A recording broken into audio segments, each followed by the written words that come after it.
Minsan nang iginiit ni First Lady Lisa Araneta Marcos na hindi siya nakikialam sa pagtatalaga ng mga opisyal ng pamahalaan.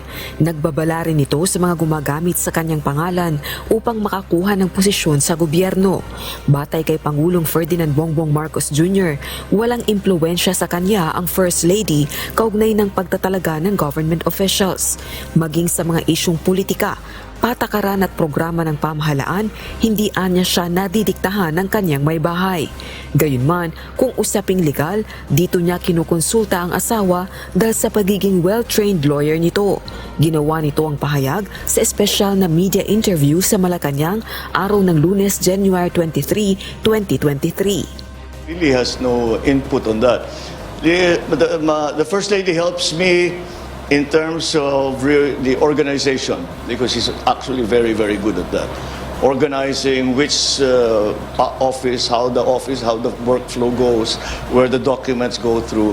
She's a well-trained lawyer, so she's very good at that. And but that's the extent of it. We don't talk policy together. I mean, she'll comment. She generally say that, that looks good, that doesn't look good, I don't know why you're doing that, that's fine, what a great idea. But that's it. Do you consult her in difficult decisions? Not political. Not political decision. Legal. Oh yeah, legal, I will ask her. Isang abogada at propesor si First Lady Lisa. Natanong din ng Pangulo kaugnay ng kanyang panganay na si Ilocos Norte 1st District Representative Sandro Marcos kung inihahanda na ba niya itong maging presidente ng bansa sa hinaharap. Bagay na itinanggi ni PBBM. We're not grooming him for anything. He's grooming himself.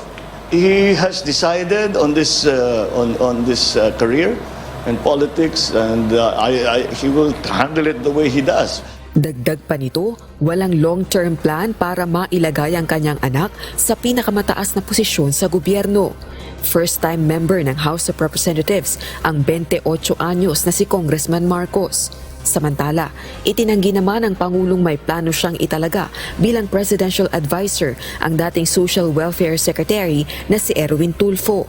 Ito ay bagaman nais niya pa rin itong maging kabahagi ng kanyang administrasyon. We had other plans for him, not as a presidential advisor. Hinarang ng Commission on Appointments ang nomination ni Tulfo bilang Social Welfare Secretary dahil sa usapin sa citizenship nito at libel conviction. Rosa Licoz, UNTV News and Rescue. Diyos ang aming sandigan, serbisyo publiko ang aming pinahahalagahan.